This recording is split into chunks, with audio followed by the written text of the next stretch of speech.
Hello friend, मैं हूं वीरेंद्र कुमार और आप लोग को फिर से एक बार एसोड साइंस क्लासेज में बहुत बहुत स्वागत है। आज मैं क्लास 10 के प्रकाश का परावर्तन चैप्टर पढ़ाने जा रहा हूं। प्रकाश का परावर्तन समझने से पहले आप समझिए कि प्रकाश क्या है। ये आप पिछले क्लास में भी पढ़ चुके हैं। प्रकाश ऊर्जा का एक रूप है जो हमें देखने की संवेदना प्रदान करती है। Light is a form of energy gives me sensation of vision. प्रकाश किस प्रकार की ऊर्जा है? प्रकाश light is a form of radiant energy and it has electromagnetic character and in wave form it flow as electromagnetic wave and transverse wave. तो प्रकाश विद्युत चुंबकीय गुण भी रखता है। आप विद्युत चुंबकीय तरंग के रूप में भी प्रवाहित होता है तथा यह ट्रांसवर्स वेव के रूप में संचरित होता है। तो क्लास 10वीं को सिर्फ इतना जानना है कि प्रकाश क्या है। प्रकाश क्या है? ऊर्जा का एक रूप है जो हमें देखने की संवेदना प्रदान करती है।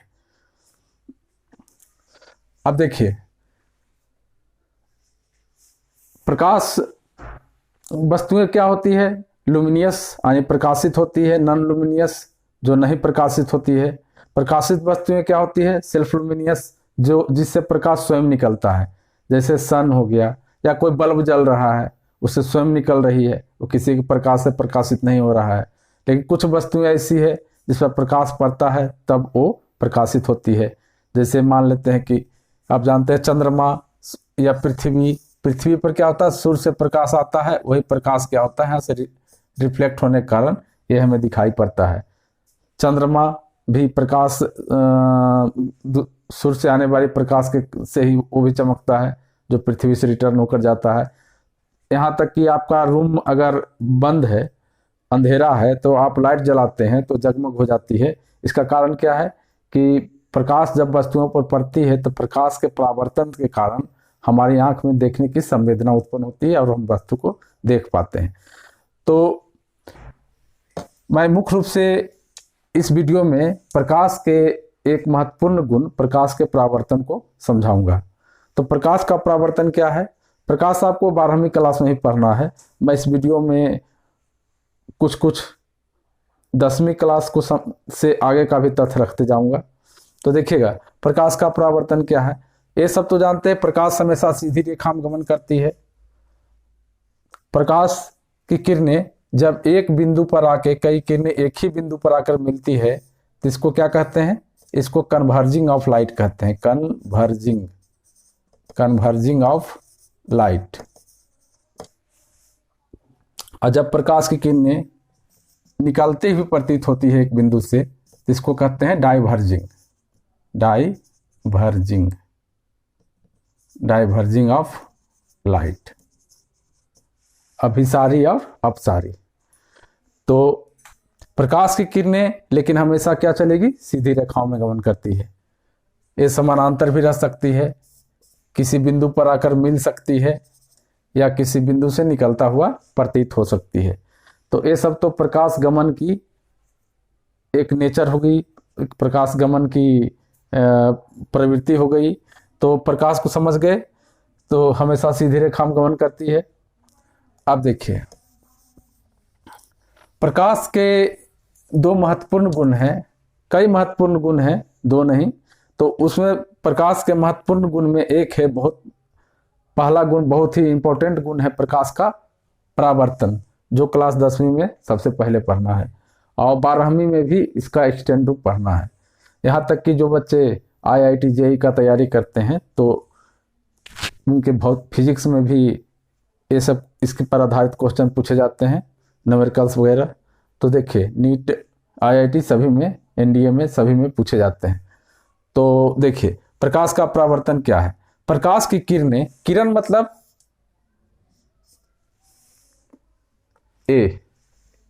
किरण का इंडिकेशन इस तरह से होता है, सोर्स से निकलना और ये जाने का रास्ता कहाँ जा रहा है। तो देखिए, प्रकाश की किरणें, जब प्रकाश की कोई किरण स्रोत से चलकर किसी समतल से टकरा के लौटती है तो इस घटना को प्रकाश का परावर्तन कहते हैं। अब देखिए, इस चित्र में क्या है? AO एक प्रकाश की किरण है। ये प्रकाश की किरण इस समतल में, ये समतल है, एक्स वाई समतल है, इस समतल में टकराने के बाद यहाँ से रिटर्न हो गई है OB के रूप में। तो इस घटना को प्रकाश का परावर्तन कहते हैं। देखिए हम लोग जो देख पाते हैं प्रकाश के परावर्तन के कारण ही होता है। तो अब देखिए इसके टर्म समझिए, इसमें कौन कौन से टर्म्स हैं। जो प्रकाश की किरण किसी समतल की तरफ आती है, समतल की तरफ टकरा के लौटती है, कहाँ से? वो भी चमकीला सतह से ही लौट सकती है। जो चमकीला सतह नहीं है उससे प्रकाश की किरणें नहीं लौटती है। तो जो प्रकाश की किरण आती है समतल की तरफ, उसको हम लोग बोलते हैं आपतित किरण। हिंदी में बोलते हैं इसको आपतित किरण। ये है आपतित किरण। आपतित माने आने वाला, आपतित किरण। आज जो लौटती है वह है परावर्तित किरण। यह है परावर्तित किरण।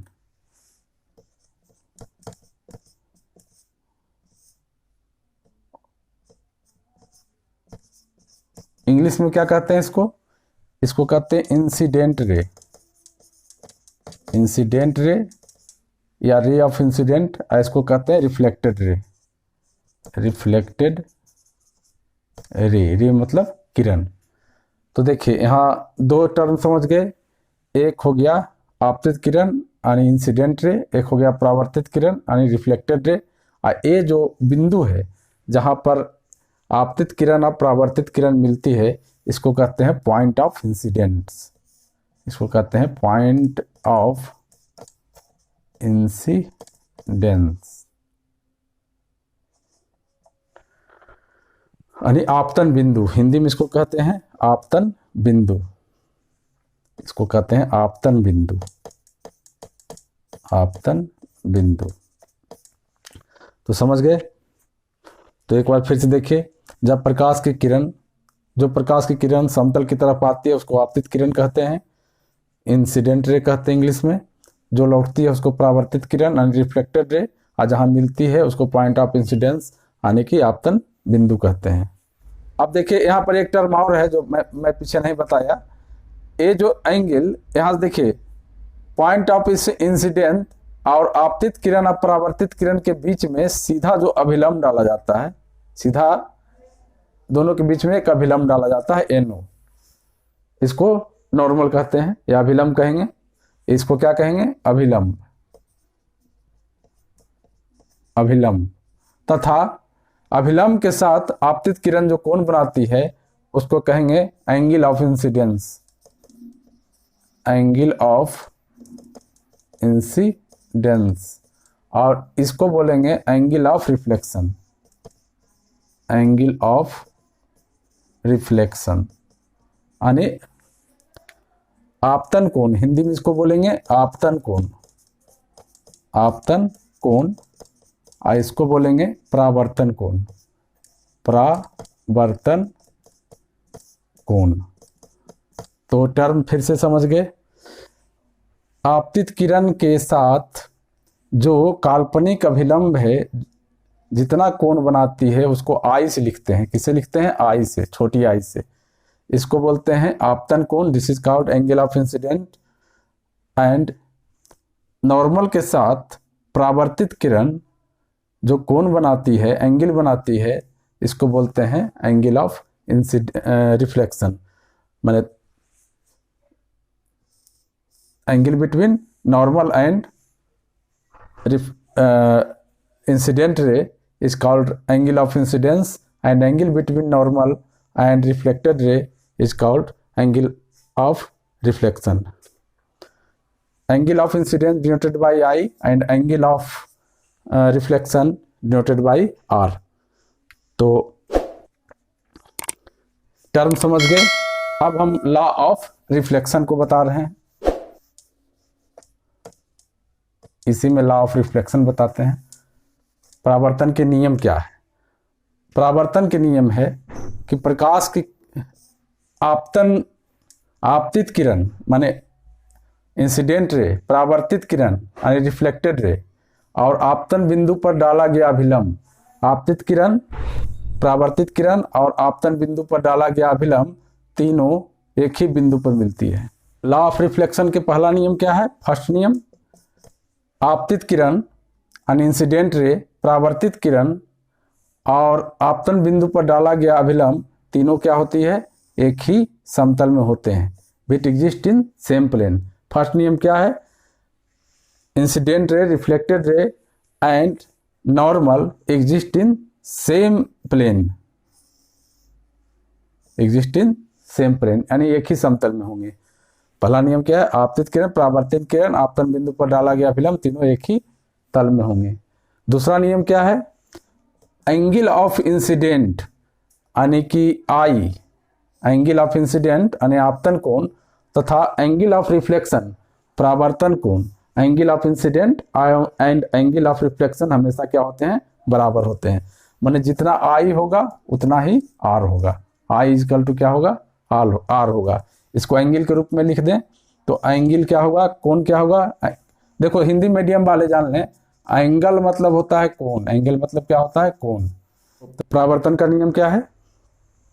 पहला नियम बताए थे कि आपतित किरण, परावर्तित किरण आपतन बिंदु पर डाला गया अभिलंब एक ही सीध में होंगे।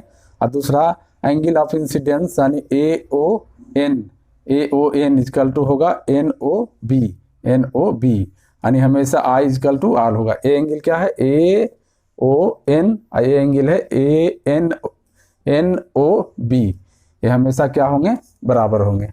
माने आपतन कोण इजकल टू परावर्तन कोण, angle of incidence equal to angle of reflection. यही परावर्तन के दो नियम हैं। अब मैं प्रतिबिंब के बारे में बता देता हूं। इमेज देखिए, किसी बिंदु स्रोत से चल आने वाली प्रकाश की किरणें परावर्तन के बाद या अपवर्तन के बाद, अपवर्तन बाद में पढ़ाऊंगा, किसी बिंदु स्रोत से आने वाली प्रकाश की किरणें परावर्तन के बाद जिस बिंदु पर आकर मिलती है, जिस बिंदु पर आकर मिलती है या जिस बिंदु पर मिलते हुए प्रतीत होती है, प्रतीत को डॉट से दिखाते हैं, वो प्रतीत होना मतलब वर्चुअल, माने एक्चुअल नहीं मिल रहा है। तो जिस बिंदु पर आकर मिलती है या जिस बिंदु पर मिलते हुए प्रतीत होती है, वहीं पर प्रकाश का इमेज दिखाई पड़ता है, यानी उसी को प्रकाश का प्रतिबिंब बनना बोलते हैं। प्रतिबिंब बनने का कारण क्या है? या तो परावर्तन के बाद प्रकाश की किरणें किसी बिंदु पर पूरी तरह से मिले या मिलता हुआ प्रतीत हो, तो प्रकाश के द्वारा परावर्तन या अपवर्तन कारण किसी वस्तु का प्रतिबिंब बनता है। जैसे हम किसी ऐनक के सामने खड़े होते हैं, मिरर के सामने, तो क्या होता है? सामने खड़े होने पर मेरा प्रतिबिंब सेम टू सेम यहाँ दिखाई पड़ता है। तो ये प्रतिबिंब क्या होता है? कोई भी प्रतिबिंब या तो प्रकाश की किरणें परावर्तन के बाद किसी बिंदु पर मिल रही है या मिलता हुआ प्रतीत हो रही है, तभी ये प्रतिबिंब बनता है। जैसे मैं बाइक में चल रहा हूँ, मान लेते हैं बाइक में चल रहे हैं, यहाँ पर शीशा लगा हुआ है, शीशा पर जो लोग चल रहे हैं पीछे, उसका क्या हो रहा है? प्रतिबिंब यहाँ बन रहा है।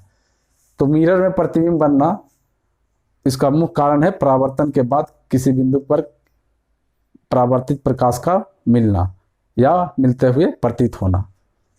तो इमेज समझ गए। अब देखिए प्रतिबिंब जो है वो दो बात हम बोले हैं, या तो अब देखिए प्रतिबिंब के बारे में दो बात बोले हैं, या तो किरणों का मिलना या मिलते हुए प्रतीत होना। तो जब किरणें वास्तविक में मिलती है तो उसको हम लोग वास्तविक प्रतिबिंब कहते हैं, वास्तविक प्रतिबिंब। यानी जब किरणें परावर्तन के बाद, दर्पण से परावर्तन के बाद वास्तविक में किसी बिंदु पर मिलती है तो वास्तविक प्रतिबिंब बनती है।